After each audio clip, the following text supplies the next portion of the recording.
Assalamu alaikum viewers, I am Fahad, lecturer in chemistry. Like and share my videos and subscribe to my channel College Chemistry with Fahad. आज आप सीखेंगे atomic radius. Radius single के लिए है और ज़्यादा radius हैं तो उसके लिए रेडाई जो वर्ड है वो यूज़ होता है। एटॉमिक रेडाई या रेडियस का कॉन्सेप्ट कुछ इस तरह से है कि ऐसे मालिक्यूल जिनमें एक जैसे एटम्स हों तो उसको होमो एटॉमिक मालिक्यूल कहा जाता है। अब होमो एटॉमिक मालिक्यूल्स में जो एटम्स हैं उनके न्यूक्लियस के दरमियान जो मुफासला है उसको हम हाफ़ कर दें तो ईच हाफ को हम कहेंगे एटॉमिक रेडियस।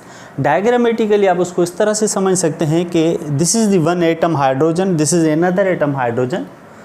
तो इसमें दोनों हाइड्रोजन एटम ही है तो इसी वजह से इसको हम होमो एटॉमिक मालिक्यूल कहेंगे।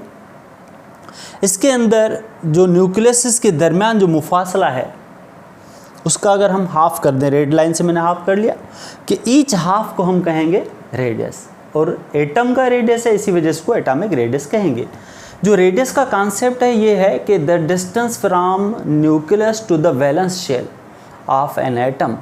वैलेंस का मकसद है आउटर मोस्ट, कि एक एटम है जिसके आखिरी शेल में जो इलेक्ट्रॉन रिवॉल्व कर रहे हैं उन इलेक्ट्रॉन्स से लेकर उस एटम के न्यूक्लियस तक जो फासला है कि ऐसा समझ लें कि ये न्यूक्लियस है और ये इसका वैलेंस शेल है तो इसके दरमियान वाले मुफासले को हम एटॉमिक रेडियस कहेंगे। जबकि ये डायरेक्टली हम मेजर नहीं कर सकते due to the very smallest size of an atom और उसके अलावा जो इलेक्ट्रॉन है वो वेव फॉर्म में भी मूव कर रहा है तो एग्जैक्ट क्लियर बाउंड्री नहीं है जहाँ पे हम कह दें कि ये that is the atomic radius, but near about हम कंपैरिजन से इसको हम मालूम कर लेते हैं कि this is the atomic radius और हाफ ऑफ द डिस्टेंस।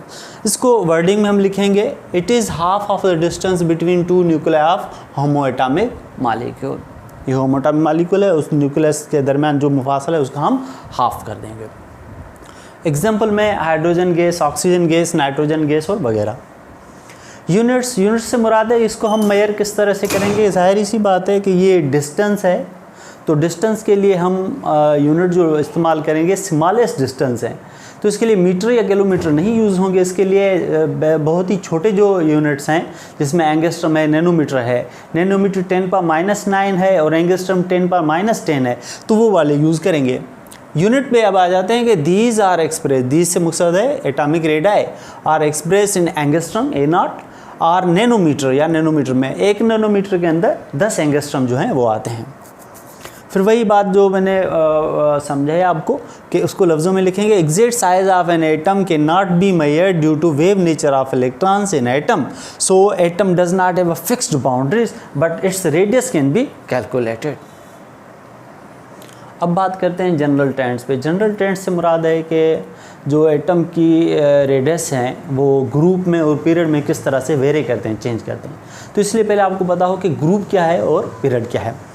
जो पीरियोडिक टेबल में एलिमेंट्स हैं 118 एलिमेंट्स, उन तरतीब को अगर हम हॉरिजॉन्टल मींस के सीधी लाइंस में हम देखेंगे तो उसको हम पीरियड कहेंगे। अगर उनको हम वर्टिकल लाइंस में इस तरह से देखेंगे तो उसको हम ग्रुप कहेंगे। कि फॉर एग्जांपल ये स्ट्रेट लाइन में मैंने यहाँ मेंशन किया है और स्ट्रेट लाइन में ही होते हैं ये एलिमेंट्स। लिथियम है, कार्बन है, फ्लोरीन। लिथियम के बाद बेरिलियम आता है, बोरान आता है, वो मैंने मेंशन नहीं किया। जैसे ज़्यादा डिफरेंस पे ही मैंने रखा है और इनके अंदर जो चेंजेस आ रही है वो एक्सप्रेस इजीली हो सके। और ग्रुप में ये ग्रुप है जिसमें लिथियम, सोडियम, पोटेशियम इस तरह से ग्रुप में रखा है मैंने। अच्छा, क्या डिफरेंस आता है कि एटॉमिक रेडियस जो पीरियड में है अगर लेफ़्ट से हम राइट साइड पे जाएं, एलिमेंट्स को देखते जाएं, लिथियम से लेकर फ्लोरीन तक इस तरह से हम कह लें। जैसे हम लेफ़्ट से राइट साइड में मूव करेंगे ना period, atomic radius will decrease. और ग्रुप के हवाले से बात करें कि atomic radii increase in group from top to bottom. Bottom means के टॉप से लेकर बॉटम तक हम करेंगे तो एटॉमिक रेडाई जो है वो इंक्रीज होंगे और रेडियस जो है पीरियड में जो है ग्रुप्स में पीरियड्स में डिक्रीज होगा। अच्छा, ये पॉइंट्स मैंने लिख दिए। Atomic radius decrease in a period from left to right, atomic radius increase in group from top to bottom. Examples मैंने दे दिए। लिथियम का एटॉमिक नंबर 3, कार्बन 6, फ्लोरीन 9। इसका मकसद है इसके अंदर 3 proton 3 electron, 6 proton 6 electron, 9 proton और 9 इलेक्ट्रॉन्स हैं। तो न्यूक्लियस को मैंने ग्रीन कलर के मार्कर से मेंशन किया हुआ है कि ये न्यूक्लियस है इनके। और रेड से इनके मैंने इलेक्ट्रॉन्स मेंशन किए, और जो सर्किल हैं ये नंबर ऑफ शेल्स या एनर्जी लेवल्स को एक्सप्रेस कर रहे हैं, जो कि पीरियड को बता रहे हैं, सेकंड पीरियड है, सेकंड पीरियड है, सेकंड पीरियड है। अच्छा, इसमें आप देखेंगे इनर इलेक्ट्रॉन से लिथियम, कार्बन और फ्लोरीन तीनों में सेम है, बल्कि जो आउटर इलेक्ट्रॉन है वो चेंज हो रहे हैं। एक इलेक्ट्रॉन है इसके अंदर 4 हैं और उसके अंदर 7 है, तो ग्रुप 1 का एलिमेंट है, ग्रुप 4 का एलिमेंट है, ग्रुप 7 का एलिमेंट है, क्योंकि इनके आखिरी शेल में ये इलेक्ट्रॉन्स आ रहे हैं। इसमें चेंज आप देखेंगे कि इजीली कि एटम का जो साइज़ है वो डिक्रीज़ हो रहा है। जब एटम का साइज़ डिक्रीज़ होगा तो जाहिर सी बात है न्यूक्लियस और आखिरी शेल के दरमियान जो मुफासला है, डिस्टेंस है, वो भी कम होता जाएगा। तो इसी वजह से atomic radii decrease in period from left to right. दूसरा एग्जांपल इस वाले पॉइंट पे डिस्कस करते हैं। ग्रुप में हम देखेंगे कि लिथियम, सोडियम, पोटेशियम, जैसे ही हम टॉप टू बॉटम मूव करेंगे तो हर एलिमेंट बढ़ने से उसका जो एटम का जो शेल है वो नंबर ऑफ शेल बढ़ रहे हैं, लिथियम टू सोडियम और सोडियम टू पोटेशियम। तो इसके अंदर जो है 2 शेल हैं, 3 शेल हैं, 4 शेल हैं, इस तरह से जो नंबर ऑफ शेल्स हैं वो इंक्रीज़ होंगे। जब नंबर ऑफ शेल्स इंक्रीज़ होंगे तो एटम का साइज़ भी इंक्रीज़ होगा।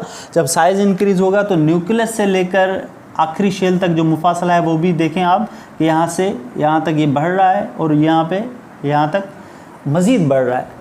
तो आपने ये ऑब्ज़र्व किया, जो ग्रुप में एटॉमिक रेडियस बढ़ने का जो रीज़न है वो नंबर ऑफ शेल्स इंक्रीज़ होने की वजह से होता है, और जबकि पीरियड में एटॉमिक रेडियस जो डिक्रीज़ हो रहा है उसका रीज़न ये है कि नंबर ऑफ प्रोटॉन और इलेक्ट्रॉन्स बढ़ रहे हैं और नंबर ऑफ जो शेल है वो सेम है। शेल इसमें 2 2 और 2, नंबर ऑफ प्रोटॉन और इलेक्ट्रॉन बढ़ेंगे। प्रोटॉन और इलेक्ट्रॉन क्या है? चार्जेस हैं। हमें पता है कि जितने चार्जेस की तादाद बढ़ेगी उतना उनके दरमियान जो अट्रैक्टिव फोर्स है वो बढ़ेगा। जब अट्रैक्टिव फोर्स बढ़ेगा तो इलेक्ट्रॉन्स जो आखिरी शेल वाले हैं वो न्यूक्लियस के करीब आते जाएंगे। तो इसी वजह से पीरियड में जब लेफ़्ट टू राइट हम मूव करते हैं, नंबर ऑफ वैलेंस इलेक्ट्रॉन बढ़ते हैं, शेल वही रहते हैं। इसी वजह से इलेक्ट्रॉन्स न्यूक्लियस के करीब आ जाते हैं, क्योंकि न्यूक्लियस के अंदर प्रोटॉन्स भी बढ़ रहे हैं जो कि बाहर वाले इलेक्ट्रॉन्स को अपनी तरफ ज़्यादा खींच रहे हैं। इसी वजह से atomic radii decrease in a period due to number of protons increasing और न्यूक्लियर चार्ज इंक्रीजिंग, इस तरह से लिख देते हैं। ये भी एग्जाम में क्वेश्चन आ जाता है कि why atomic radius decrease in a period from left to right, तो उसको आप इस तरह से मेंशन कर सकते हैं। ग्रुप के हवाले से आप इजीली कह सकते हैं नंबर ऑफ शेल्स बढ़ रहे हैं। इसके अलावा इसके अंदर एक और इफेक्ट आ रहा है जिसे हम कहते हैं शील्डिंग इफेक्ट। अब शील्डिंग इफेक्ट क्या है कि वो इलेक्ट्रॉन जो इनर शेल्स में मौजूद हैं, वो इनर शेल के इलेक्ट्रॉन इस आखिरी शेल वाले इलेक्ट्रॉन्स को रिपेल करेंगे, क्योंकि दोनों के ऊपर सेम चार्ज है, इलेक्ट्रॉन के ऊपर नेगेटिव चार्ज है। तो ये इनर इलेक्ट्रॉन्स इस बाहर वाले इलेक्ट्रॉन को रिपेल करेंगे, जिसके रीज़न में ये होगा कि एटॉमिक रेडियस जो है वो बढ़ेगा और नंबर ऑफ शेल्स जो है वो बढ़ रहे हैं। काफ़ी बार ये भी स्टूडेंट्स के माइंड में क्वेश्चन आता है कि सर जो है इसके अंदर ग्रुप में जो है top to bottom number of proton electron बढ़ रहे हैं तो इसका साइज़ रिड्यूस नहीं हो रहा। उसका मेन रीज़न ये है कि नंबर ऑफ़ शेल्स भी तो बढ़ रहे हैं, जबकि पीरियड में नंबर ऑफ़ शेल्स नहीं बढ़ रहे, नंबर ऑफ़ शेल्स सेम है, सिर्फ प्रोटॉन इलेक्ट्रॉन का तादाद बढ़ रहा है। इसी वजह से जो है एटॉमिक रेडियस जो है वो डिक्रीज़ होता जाएगा। अच्छा, इसके अलावा एटॉमिक रेडियस का एक और एडवांटेज है, इसकी हेल्प से हम बता सकते हैं कौन सा मॉलिक्यूल बन सकता है, कौन सा नहीं बन सकता। इसमें एक इजी एग्जांपल है, फास्फोरस पेंटाक्लोराइड और फास्फोरस पेंटा आयोडाइड। तो ये वाला मॉलिक्यूल नहीं बन सकता, ये वाला मॉलिक्यूल बनता है। इसमें जो क्लोरीन है उसके रेडियस का बड़ा रोल है और यहाँ पे आयोडीन के रेडियस का रोल है।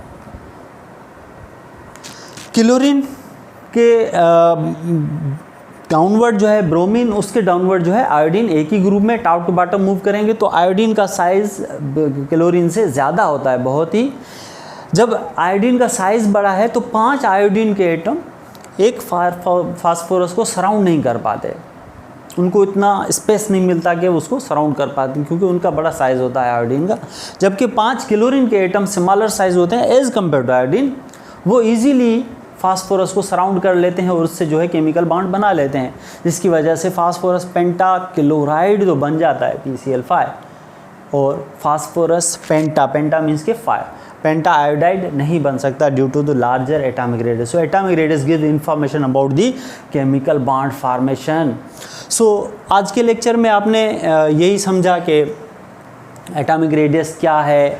अच्छा, कुछ क्वेश्चन इस तरह से भी होते हैं कि अगर हेट्रो एटॉमिक मॉलिक्यूल्स हैं, सब्सटेंसेस हैं, तो उसका रेडियस कैसे मालूम करें, क्योंकि यहाँ पे तो डेफिनेशन में जस्ट होमो एटॉमिक मॉलिक्यूल है, जबकि हेट्रो एटॉमिक मॉलिक्यूल्स भी होते हैं। तो उसके अंदर ये पॉसिबिलिटी है कि उसको सॉलिड स्टेट में लाया जाए, उसके बाद उसका जो है इमेज लिया जाए एक्सरे डिफ्रैक्शन से या और एडवांस टेक्निक से, इलेक्ट्रॉन माइक्रोस्कोप से। उसके बाद उस इमेज का जो गैप है एटम्स के दरमियान वो मेजर किया जाता है और एक स्टैंडर्ड होते हैं उनके, उसकी मदद से मालूम कर लेते हैं कि इन एटम्स के दरमियान जो है वो डिस्टेंस कितना है, फिर उसका माफ़ करते हैं या उस हिसाब से हम उनको ऑब्जर्व करते हैं। तो हेट्रो एटॉमिक डायरेक्टली हम मेजर नहीं कर सकते, सॉलिड स्टेट में ले जाके उसके बाद जो है उसका स्ट्रक्चर देखा जाता है, फिर ही उसका रेडियस होता है। तो आज के लेक्चर में आपने एटॉमिक रेडियस और रेडाई के हवाले से पढ़ा। General trends of atomic radii, radii plural है और रेडियस सिंगुलर है। आई होप आपको मेरा लेक्चर पसंद आया होगा। मेरे वीडियोस को ज़्यादा से ज़्यादा शेयर करें, लाइक करें और मेरे चैनल को ज़रूर सब्सक्राइब करें, कॉलेज केमिस्ट्री विद फहद, और अपने प्रीशियस कमेंट्स ज़रूर दें, अपनी जो है पॉइंट्स बताएं कि मज़ीद इन लेक्चर्स को किस तरह से जो है इम्प्रूव किया जा सके। आपके रिस्पांस के लिए भी बहुत शुक्रिया। बहुत सारे व्यूअर्स ने बहुत अच्छा रिस्पांस दिया है, शुक्रिया। अल्लाह हाफ़िज़।